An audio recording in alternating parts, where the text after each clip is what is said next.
Diberikan kesempatan oleh Tuhan belajar kebenaran. Banyak orang, saudara, sudah terbaring di rumah sakit, tidak berdaya. Ya, kita masih diberi kesempatan, gunakan kesempatan itu untuk mencari Tuhan. Amin. Ya. Bapak Ibu, kehendak Bapa setiap kita itu sempurna. Banyak orang Kristen berkata tidak mungkin sempurna. Bisa, asal saudara mau. Contoh saudara, di sekolah kita punya anak. Contoh sederhana tentang sempurna. Bapak Ibu, kita punya anak dua, yang satu bodoh sekali dan yang satu pintar sekali. Ya. Yang bodoh ini saudara rajin belajar, rajin dong. Sedangkan yang pintar ini malas belajar karena dia berpikir dia sudah pintar. Ya. Tapi yang bodoh ini karena dia tahu dia bodoh, maka dia rajin belajar. Tidak ada waktu yang dia sia-siakan dengan main game, jalan-jalan, shopping, ya, santai-santai. Enggak, dia belajar karena dia tahu dia itu bodoh. Sedangkan orang pintar ini, anak yang pintar ini, ya dia enjoy saja karena dia berpikir seringkali dia melewati ujian-ujian dengan nilai yang baik karena dia pintar, tak perlu belajar.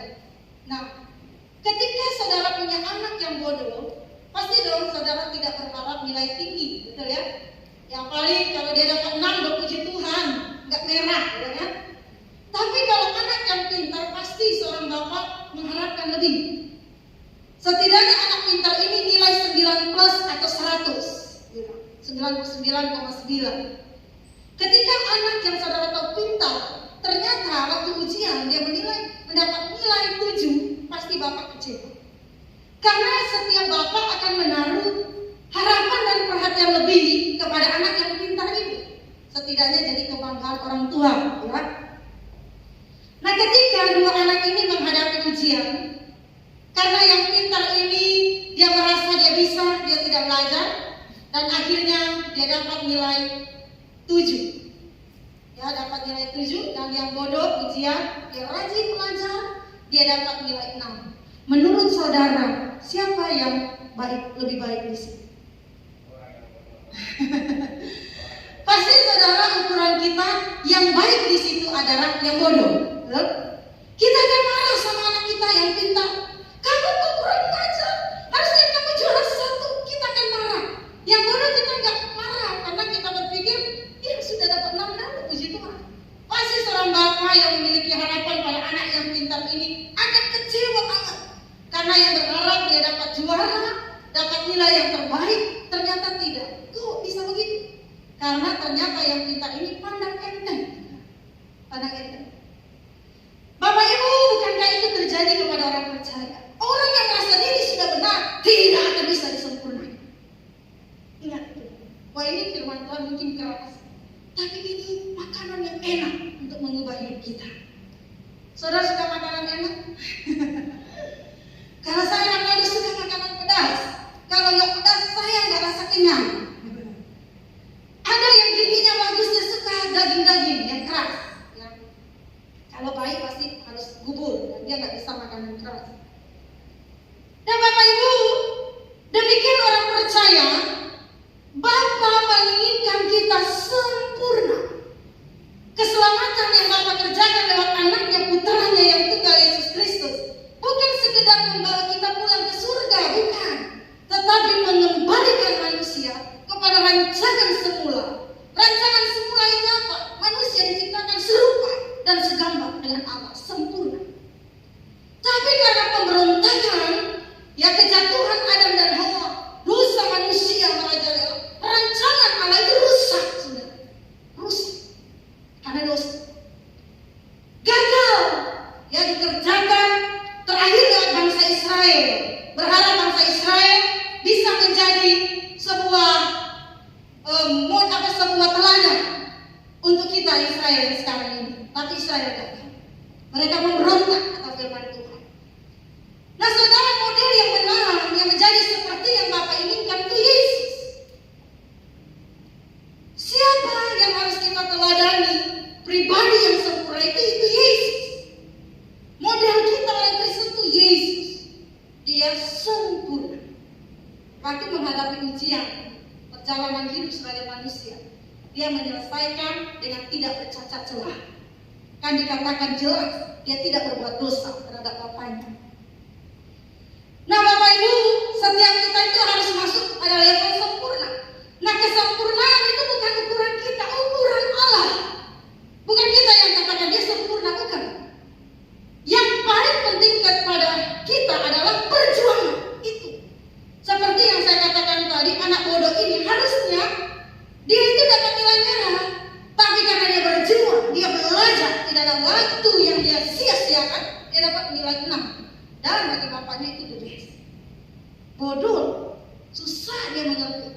Harusnya nilai 3 atau nilai 4, tapi ini nilai 6, lewat dari angka merah.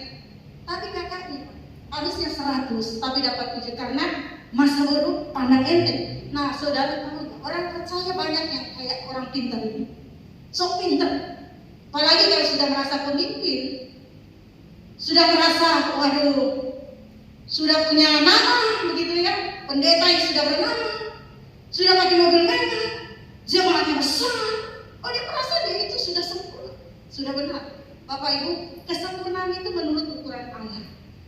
Tapi saudara bisa tahu saudara ada di level mana karena saudara berjuang. Kan kita bisa tahu. Saya ini bisa nggak masuk level-level mana saja? Kita kan tahu perjuangan kita tahu. Kita malas kita tahu, kita rajin kita tahu. Kita sudah bisa mengukur sekalipun belum seperti Bapak mengukur kita. Diri kita. Matius 5 ayat 48 katakan begini. Karena itu haruslah kamu sempurna sama seperti Bapakmu yang di surga adalah sempurna. Berarti perintah Bapak apa? Sempurna. Kehendak Bapak adalah semua orang percaya, semua yang mengaku percaya Yesus harus sempurna. Sempurna seperti Bapak, hidup serupa Yesus. Dan ini penting saudara. Karena 1 Petrus 1:16 berkata, kuduslah kamu sebab aku kudus. Tanpa kekudusan tidak seorang pun dapat melihat Allah. Bapak Ibu, ini krisis orang percaya di zaman sekarang. Kita jangan merasa sudah pada level, oh saya sudah benar. Jangan, kita harus krisis.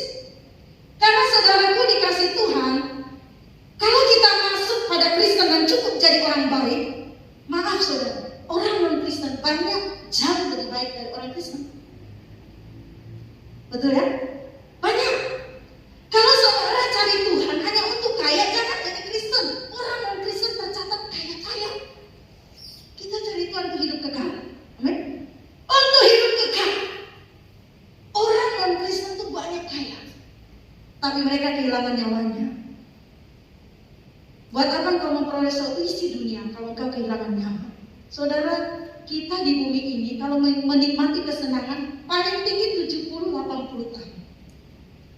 Nah kalau saudara nggak mau berjuang sempurna, ini akan menjadi tragis bagi hidup kita. Ketika mati nanti, kita akan tahu kemana kita pergi. Kalau bicara surga itu kekal, tentunya neraka juga kekal. Makanya saudara sekarang kita harus berjuang untuk menjadi sempurna. Amin. Kita mau sempurna saudara. Orang yang mau sempurna, ayo sama-sama kita belajar. Pertama saudara, untuk saudara bisa disempurnakan. Tadi saya katakan perjuangan untuk kembali kepada rancangan semula. Nah yang saya mau bahas di sini adalah saudara harus meninggalkan kesenangan dunia. Yang enak-enak itu saudara harus tinggalkan.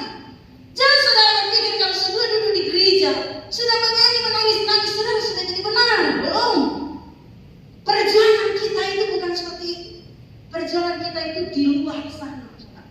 Kita akan menghadapi tantangan yang besar. Dan ini adalah perjuangan orang Kristen. Meninggalkan kesenangan dunia. Aduh, kalau dengar tema ini gawat ini ya. Kita berarti orang Kristen gak bisa lagi senang gitu ya.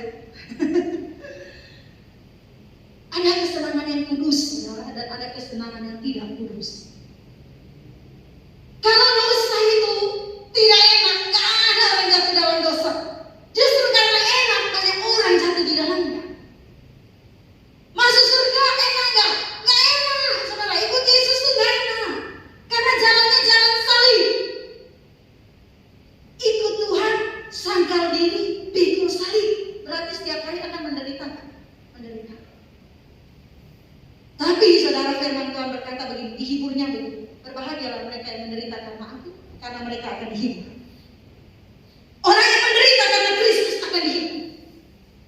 Tapi penghiburan saudara yang di dunia belum seberapa. Tapi penghiburan kita di kekekalan itu tiada taranya. Wah, itu yang kita harapkan. Kalau cuma penghiburan, aduh saudara, kita boleh gak senang, tapi saudara harus kita catat. Misalnya orang mau ke gereja, itu kok gak ada motor ya, giliran dapat motor rasanya senang ke gereja, itu belum saudara. Itu bukan kesenangan yang Tuhan inginkan. Anda susah, Anda tetap ke gereja, itu kesenangan yang menyenangkan hati Tuhan. Demi masa depan manusia, Tuhan Yesus mempertaruhkan segenap dirinya.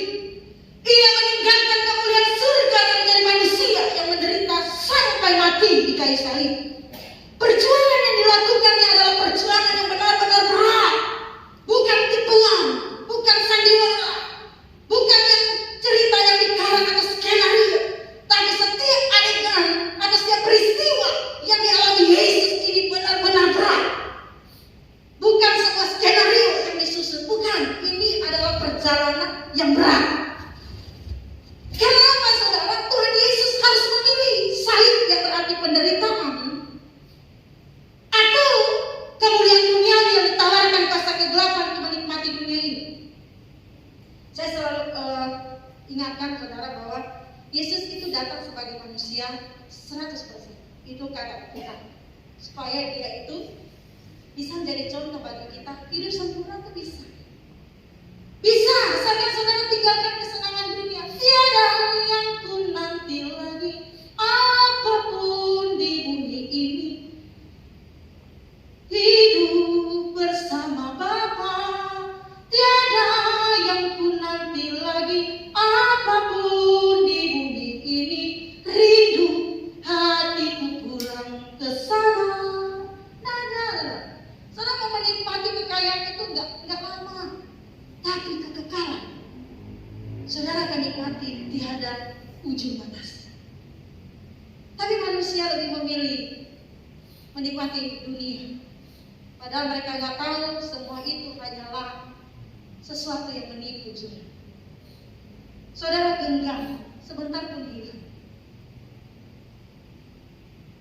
Yesus memilih jalan salib. Banyak orang menolak ini, saudara. Perkataan ini bahwa Yesus bisa berkemungkinan nggak berbuat jatuh dalam dosa. Orang menolak. Yesus Tuhan, masa bisa jatuh dalam dosa? Kalau Yesus tidak berpotensi saat itu jatuh dalam dosa, iblis nggak usah goda. Tapi ketika iblis menggoda Yesus, Yesus memilih tidak berbuat dosa. Orang percaya harus begini. Amin. Contoh Yesus. Aduh saudara, apalagi anak muda, masih muda. Wah, ini mah firman gak buat saya ini. Saya masih muda, harus nikmati dunia dong. Dunia yang mana? Saudara lihat gak kejadian sekarang? Tsunami mengajar satu kota sekejap lenyap. Banjir bandang sekejap lenyap. Saya kasih tahu anak saya, kamu harus berjuang. Masih muda dibentuk. Kalau kamu gak mau berubah, makin tua makin susah dibentuk. Kita didik anak aja, kita dari kecil aja belum bisa capai kesempurnaan, apalagi kita yang tua-tua ini yang sudah dekat mati, susah berubah. Saudara, karakter, tabiat dosa itu susah diubah. Apalagi kita punya background, ya kan? Susah diubah, saudara. Gak gampang mengubah karakter. Kodrat dosa ini gak mudah untuk ditanggalkan. Tapi kalau saudara berjuang bisa nggak? Bisa. Kayak orang bodoh ini, anak bodoh ini bisa kan? Walaupun saudara menurut manusia kecil angka 6, tapi Yesus katakan dia sempurna. Kenapa dikatakan sama Bapak itu sempurna, ini orang bodoh? Karena Bapak melihat perjuangannya. Orang percaya merasa diri benar, tidak mau berjuang, ini bahaya. Jangan sampai kita tertolak di kekekalan. Ini adalah kengerian yang tiada taranya. Bapak Ibu, demi masa depan atau hari esok manusia yang dicintai Bapa dan yang dicintai, maka ia rela berbuat apapun untuk mempersiapkan masa depan umatnya. Bukan masa depan di bumi, tetapi masa depan di kerajaannya. Jadi saudara, kalau dikatakan Bapa mempersiapkan masa depan umatnya, itu bukan di bumi. Dia aku pulang untuk menyediakan tempat bagi kita. Bukan di bumi, Tuhan Yesus siapkan surga bagi kita.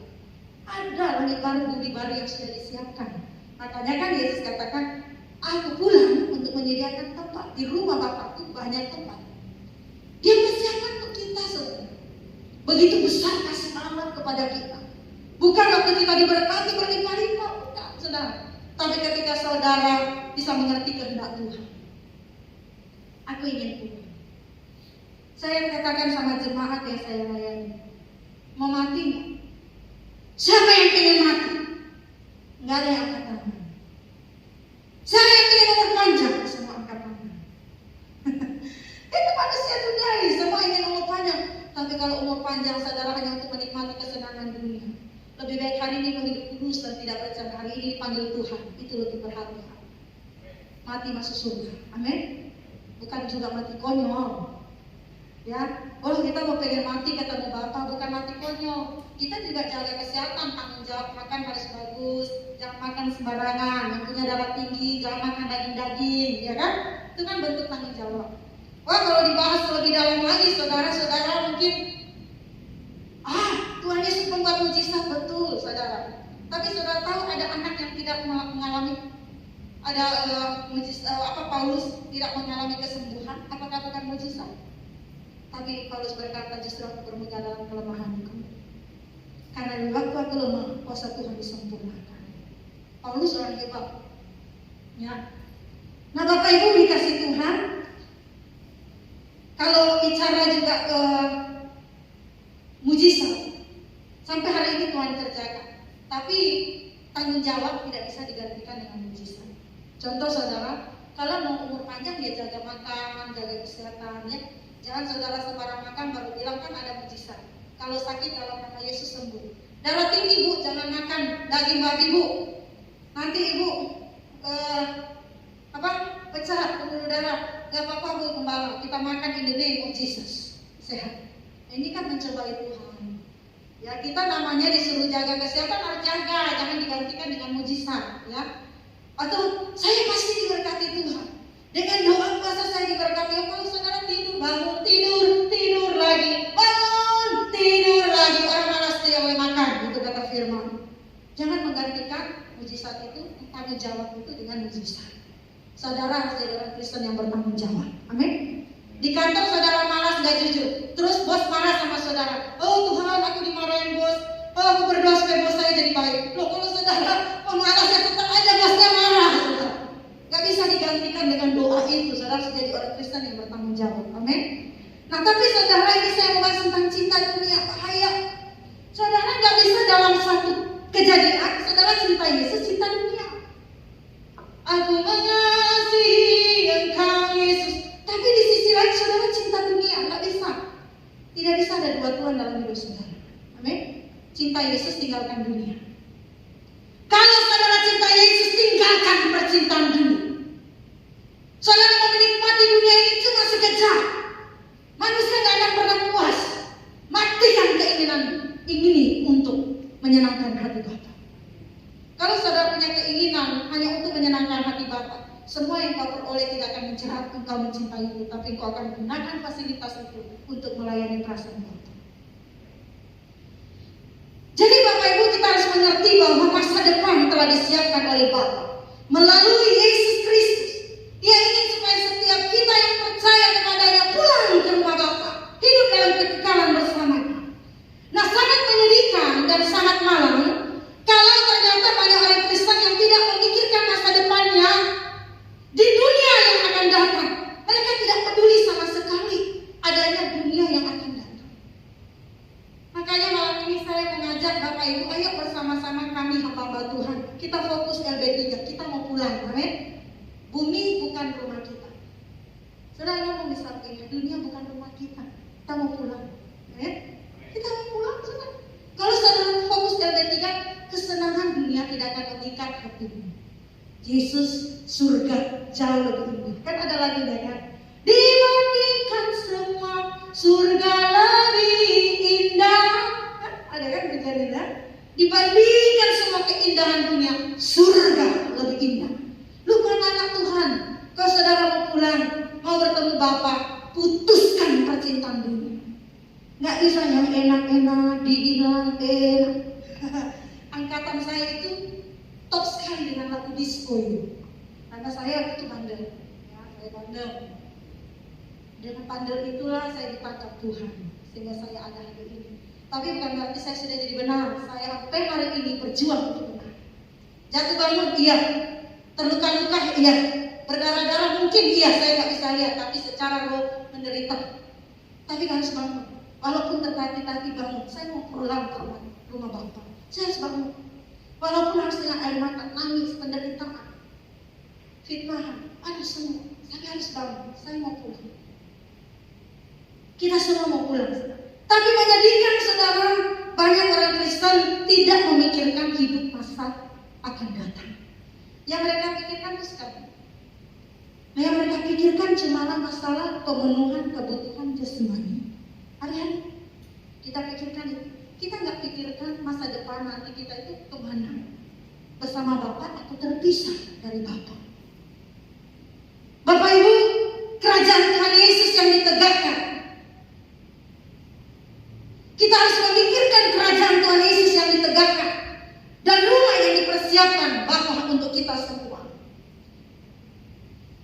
Semua manusia, orang percaya pada akhir zaman ini hampir hidup untuk kesenangan hari ini. Seakan-akan tidak ada dunia atau kehidupan lain yang mereka jalani dan nikmati selain dunia hari ini. Mereka berpikir bahwa Tuhan dan segala berkatnya diadakan hanya untuk kehidupan hari ini. Pada dasarnya ini adalah gaya hidup seperti hewan. Makhluk yang hidup hanya untuk hari ini. Mari kita makan dan minum sebab esok kita mati. Itu dikatakan 1 Korintus 15 ayat 32. Tapi kita ini manusia diciptakan makhluk kekal. Kita bukan hewan, kita bukan binatang. Mari kita makan, kita minum, besok kita mati. Tapi kita ini manusia makhluk kekal. Kita diciptakan untuk kekekalan. Maka kita dipersiapkan untuk kekekalan. Amin. Saudaraku, mengerikan kalau terpisah dengan Allah, itu mengerikan. Orang Kristen, orang percaya yang sudah duduk di kursi ini, mari berjuang meninggalkan percintaan dunia. Amin. Ayo berjuang Bapak Ibu. Saya dari pagi di sini, saya melihat Bapak Ibu Gembala itu setia sebagai gembala. Duduk di sini, ya, menjaga domba-domba di sini, mempersiapkan makanan untuk saudara, makanan rohani pada pentingnya makanan rohani. Memikirkan masa depan saudara, supaya saudara tidak terhilang di hadapan Bapa. Luar biasa saudaranya, menjaga saudara dengan baik. Bahkan saya dengar sudah seperti keluarga. Berarti Bapak Ibu Gembala mempersiapkan saudara menjadi keluarga di sini dan keluarga di kerajaan Allah. Amin. Pastinya seorang gembala tidak mau ada satupun yang terhilang. Dia mau semua jemaatnya pulang sama-sama. Kalau enggak, saya pikir gembala Bapak Ibu tidak akan seperti ini setianya, duduk di sini menemani Bapak Ibu. Tapi begitu rindu supaya kita semua bisa diselamatkan. Bapak Ibu, masa kegelapan berusaha menyuntikkan filosofi ini melalui pembicara Kristen yang mengajarkan bahwa jemaat sudah selamat, bahwa hidup hari ini untuk menikmati kemenangan di dalam Tuhan. Dalam hal ini Tuhan dijadikan alat untuk menikmati dunia dan segala keindahannya. Tapi setelah saudara dengan firman Tuhan ini, mari saudara gunakan Tuhan untuk keselamatan kekal saudara. Jangan nanti susah baru cari Tuhan. Gak ada jodoh baru cari Tuhan. Gak ada makan cari Tuhan. Gaji sedikit cari Tuhan. Belum naik pangkat cari Tuhan. Tapi setelah saudara dapat itu semua, saudara lupa Tuhan. Ini tabiat dosa saudara. Harusnya saudara kita cari Tuhan bukan karena pemenuhan kebutuhan jasmani, amin. Cari Tuhan karena hidup kekal. Itu saudara.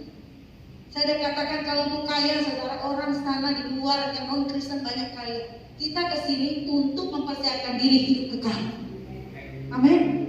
Kalau bicara saudara mau diberkati, apa kurang berkat Tuhan sama kita hari ini? Saya berbicara di sini, saya bisa bernafas, saya bisa baca, ini berkat yang tidak terkatakan.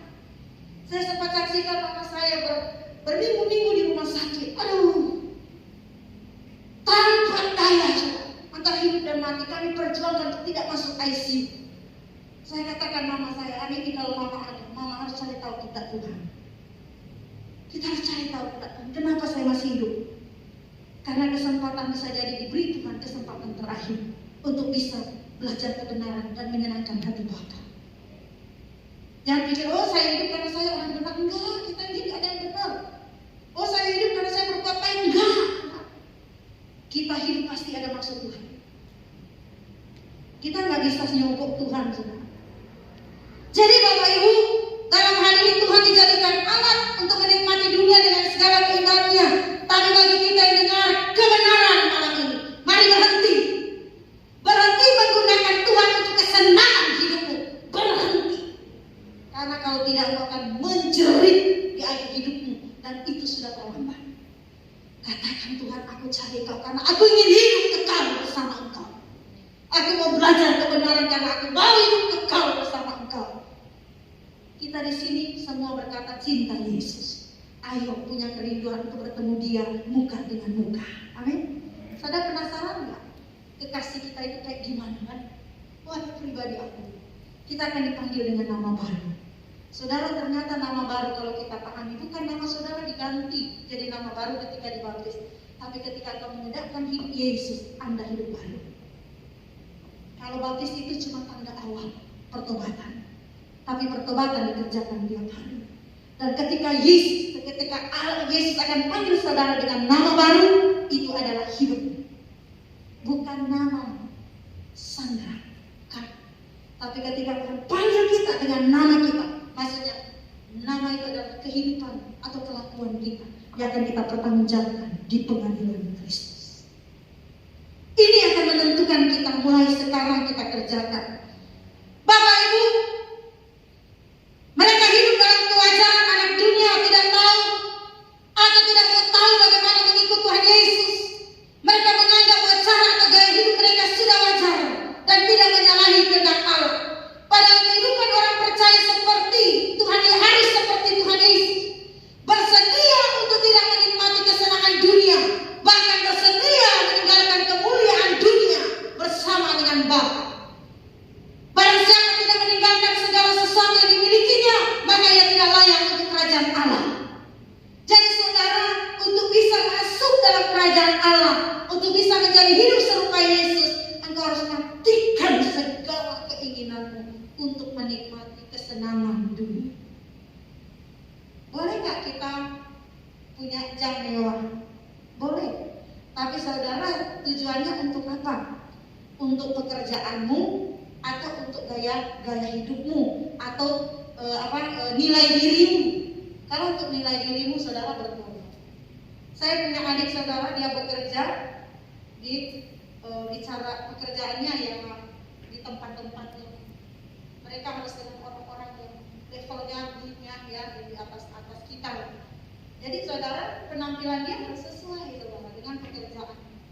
Bukan berarti misalnya dia pakai jam begitu ya yang harganya mahal. Oh, untuk dilihat orang, wih kayak banget ya, wih wow, luar biasa ya, terus supaya dihargai orang, dihormati, itu dosa saudara. Tapi kalau kita pakai karena itu menyangkut pekerjaan kita, ya, kalau saudara misalnya menawarkan rumah, saudara ini menawarkan misalnya kosmetik gitu ya, tapi muka saudara berjerawatan, gitu ya. Ini kosmetik bagus loh Bu, ibu kok pakai ini nggak ada jerawat, muka sendiri berjerawat. Gimana ini menawarkan kosmetik? Nah, pasti kan kita mau cantik bukan untuk sombong-sombong atau curi perhatian suami orang, bukan. Tapi kita mau cantik karena itu pekerjaan kita, betul gak? Jadi kita pakai barang bagus karena itu pekerjaan kita, sesuai. Kita ngomong ke orang sesuai dengan penampilan kita, itu untuk bisnis. Tapi kalau saudara mau pakai barang mewah hanya untuk mencari hormat, saudara belum mati. Yesus itu, bahkan ada lagu-lagu anak sekolah minggu yang serigala ada liangnya, burung di udara ada sarangnya, tapi Yesus tidak ada tempat untuk meletakkan kepalanya. Pribadi Yesus, pribadi yang sederhana. Dia punya, bisa, tapi dia tidak menggunakan kekuatan ilahi untuk hal-hal dunia. Tapi Yesus melakukan apa yang dikehendaki Bapa. Barang siapa tidak meninggalkan segala sesuatu, tidak meninggalkan keinginan dunia, tidak meninggalkan hasrat dunia, saudara tidak akan layak untuk kerajaan Allah. Saudara nggak bisa menyembah Tuhan sisi lain saudara menikmati dunia. Ya, Bapak Ibu, ini adalah kebenaran yang perlu kita hidupi sebagai orang percaya. Karena kita nggak cukup, kalau sudah datang ke gereja, tidak pernah bolong, setia, kita memberi, saya sudah selamat. Enggak, saudara, itu hanya bentuk proses hidup kita. Tapi kita harus menghasilkan buah-buah kehidupan, buah Kristus. Amin. Ya, puji Tuhan, saudara, ini adalah bagian tersulit. Saudara, di dalam kekristenan ini adalah bagian yang tersulit, yang kurang atau tidak diajarkan dengan benar kepada umat dewasa saat ini. Banyak orang Kristen itu kerdil, saudara. Harus sayang-sayang dikasih permen. Kalau nangis harus diraih, dibujuk. Gereja, saudara berapa tahun jadi Kristen terus digitu-gituin. Saudara gak akan pernah mengerti kehendak Tuhan. Saya gak akan pernah mengerti. Orang yang sudah lama Kristen itu harus dewasa dan harus melayani Tuhan. Amin. Jangan saudara pikir, cukup saya jadi ke gereja, cukup lah. Gak bisa, saudara harus berjuang. Banyak umat Kristen hanya mengenal ajaran bahwa Tuhan memberkati. Kalau mereka datang ke gereja dan memberi persembahan, jemaat hanya diajar untuk menjadi orang baik, memiliki keluarga bahagia, mendapatkan mantu yang baik, dan cucu yang sehat dan kuat, tubuh yang sehat, bisnis maju, terhormat di mata manusia. Karena mereka memiliki ukuran kebahagiaan yang sama dengan anak dunia. Pola pikir tersebut, saudara, adalah pola pikir anak-anak dunia yang tidak mengenal kebenaran Injil yang murni. Karena itu, saudara, saya mengajak saudara harus duduk di sini, setia ke gereja ini, belajar Injil yang murni. Karena Paulus berkata, ada Yesus yang lain yang diajarkan dalam gereja. Itu kata Paulus. Ada Injil yang tidak murni yang diajarkan di gereja. Cari Yesus hanya untuk kaya, itu sesat. Cari Yesus untuk hidup kekal. Amin. Itu betul. Bapak Ibu dikasih Tuhan, Paulus katakan ada Injil yang lain, ada Yesus yang lain yang diajarkan di gereja. Bapak Ibu dikasih Tuhan, Yesus yang benar mengajak saudara hidup menderita untuk kerajaan. Itu Yesus yang benar. Wah, ini gak betul ini. Kita bukannya kayak Yesus sudah mati di kayu salib, menanggung kutuk, menanggung segala macam. Kita harusnya jadi Kristen, senanglah. Saya katakan buat Bapak Ibu, Yesus yang benar mengajarkan jalan salib bagi orang Kristen. Yesus yang lain mengajarkan kenyamanan hidup. Orang percaya harus fokus LB3. Amin. Kita mau pulang. Saudara lihat kematian yang terjadi di TV-TV masih muda. Ada artis yang suami istri tiba-tiba. Kita kan bisa lihat kematian itu mendadak itu datang. Mendadak, saudara tahu kapan mati.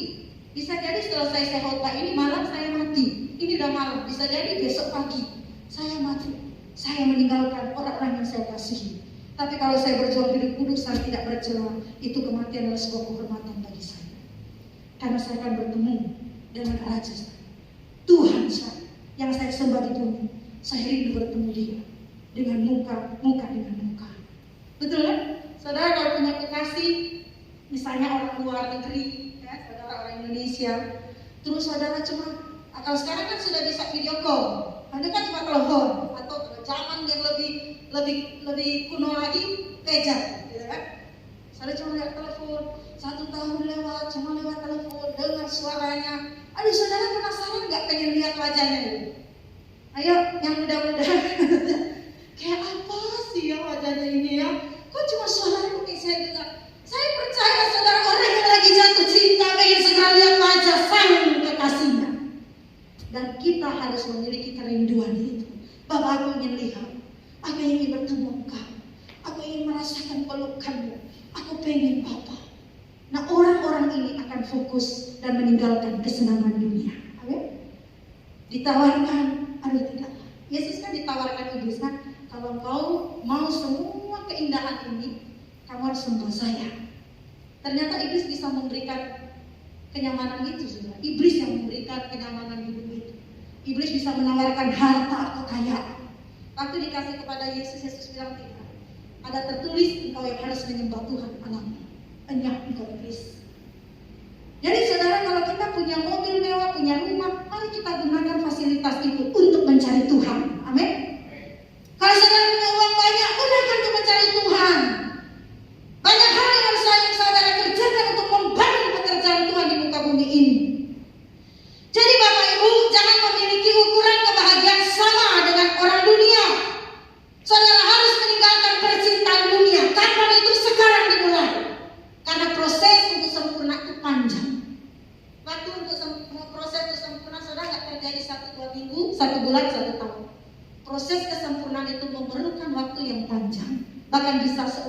tersita untuk berjuang sempurna.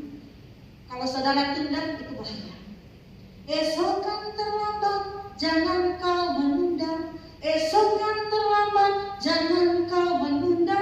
Ambillah keputusan pada hari ini, agar kau tak kecewa pada hari esok. Esok kan terlambat, bisa terlambat bagi orang yang menunda. Amin. Sekarang kita harus berjuang. Saya mau berjuang sempurna Tuhan. Aduh, ketika saudara di jalan tiba-tiba ada orang nyelangnya gitu ya, motor masuk aja terus saudara harus nabrak, puji Tuhan nggak nabrak ya, terus saudara rem, aduh, mau marah puji seperti Yesus, ya kan? Marah ditempatkan pada tempatnya, boleh nggak marah boleh, tapi jangan marah meledak-ledak begitu ya, sampai keluar segala kebun binatang dari mulut kita. Jadi kita harus belajar. Bicara kesenangan dunia, meninggalkan kesenangan dunia, saudara, kita lihat pertama, bicara meninggalkan kesenangan dunia. Pertama, saudara, bicara tentang kepuasan daging yang tidak sesuai dengan kesucian Tuhan, yaitu makan, minum, dan seks yang tidak benar, serta kebencian atau sikap yang tidak mengasihi. Ini harus saudara tinggalkan. Saudara yang masih memiliki pikiran porno yang jorok itu, saudara harus tinggalkan. Jangan jadi Kristen hanya bermoral baik. Pikiran, perasaan harus serupa Yesus. Setuju? Kalau moral baik manusia menilai, tapi kalau pikiran dan hati Allah menilai. Saudara boleh tidak berbuat seks, tidak berzina, tapi kalau pikiran porno, hari-hari nonton video porno, saudara berdosa nggak? Berdosa. Pendeta saudara nggak lihat, tapi Tuhan melihat, dan hukumnya, hakimnya Tuhan sendiri. Kalau saudara berbuat salah di Indonesia, misalnya membunuh, yang menghukum saudara kan pemerintah, kan? Membunuh ada hukum penjara. Tapi kalau saudara membunuh di sini, membenci orang dan tidak mau mengampuni, siapa yang hukum saudara? Allah hukumnya. Jadi saudara, kita ini jadi Kristen itu berat, saudara. Jadi jangan buang-buang waktu untuk berubah. Berat, saudara. Jadi Kristen ini berat. Sebanyak-banyaknya orang percaya mengartikan bahwa Kristen itu enak. Saya sudah jadi pendeta, jadi gembala kurang lebih, saudara. Kalau melayani Tuhan dari muda, dari 19 tahun, sekarang saya 42 tahun. Dan saya mendapati banyak kegagalan dalam diri saya. Sebagai pelayan Tuhan, sebagai hamba Tuhan. Dan saya sesali itu, dan saya berkata, Tuhan, aku percaya di kesempatan terakhir aku mau berjuang untuk hidup benar di hadapan. Karena saya percaya kalau hari ini saya ada, itu kesempatan yang Tuhan berikan. Puji Tuhan, tak Tuhan hukum pada saat saya jatuh dalam dosa, tapi Tuhan masih beri saya kesempatan. Tapi belum tentu juga kesempatan yang Tuhan berikan kepada saya berlaku buat saudara. Masing-masing kita punya cara Tuhan. Amin. Mari Bapak Ibu, sikap pertama bicara kesenangan dunia, yaitu saudara harus menanggalkan kepuasan daging. Kalau nggak pakai barang mewah, kayaknya nggak terhormat gitu. Kalau nggak banyak duit, kayaknya nggak senang gitu. Saudara harus tinggalkan perasaan-perasaan itu, saudara. Saudara harus merasa puas, merasa cukup karena menemukan Tuhan dalam hidup. Jangan karena puji Tuhan saya dapat mobil baru, saudara setia ke gereja. Itu kesenangan dunia, saudara. Saudara harus tinggalkan itu. Dan saudara harus tinggalkan, matikan kebencian atau sikap tidak mengasihi. Yang kedua, saudara, dosa dalam jiwa, yaitu hasrat untuk memiliki harta dunia, untuk memperoleh kesenangan, kebanggaan yang melahirkan keangkuhan hidup. Saudara harus tinggalkan. Bapak Ibu, kita datang tidak bawa apa-apa, dan kita pulang hanya mempertanggungjawabkan hidup kita di hadapan Bapa. Jadi saudara, kalau punya harta, jangan sombong. Semua itu diberi Tuhan untuk kita gunakan bagi kemuliaan nama Tuhan. Amin. Ya puji Tuhan Bapak Ibu, kita baca dalam ayat terakhir 1 Yohanes 2 ayat 15 sampai 17. Janganlah kamu mengasihi dunia dan apa yang ada di dalamnya. Jikalau orang mengasihi dunia, maka kasih akan Bapa tidak ada di dalam orang itu.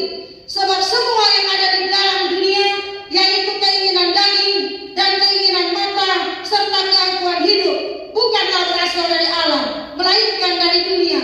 Dan dunia ini senang lenyap dengan keinginannya, tetapi orang yang melakukan kehendak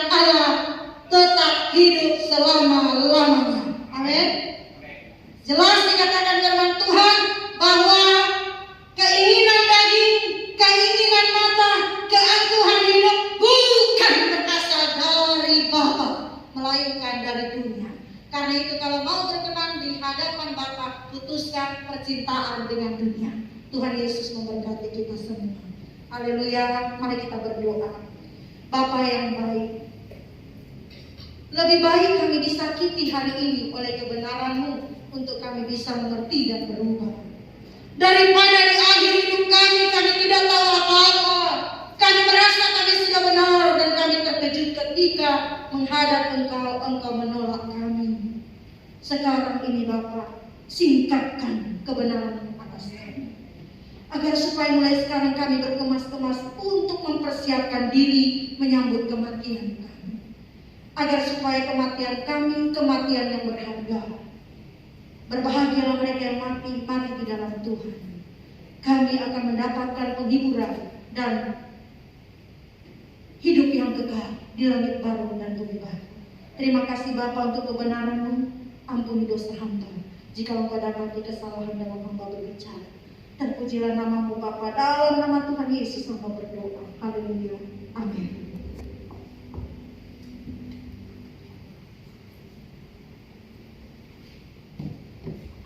Berikan kemuliaan itu bagi Tuhan untuk mengenal firman Tuhan pada malam hari ini.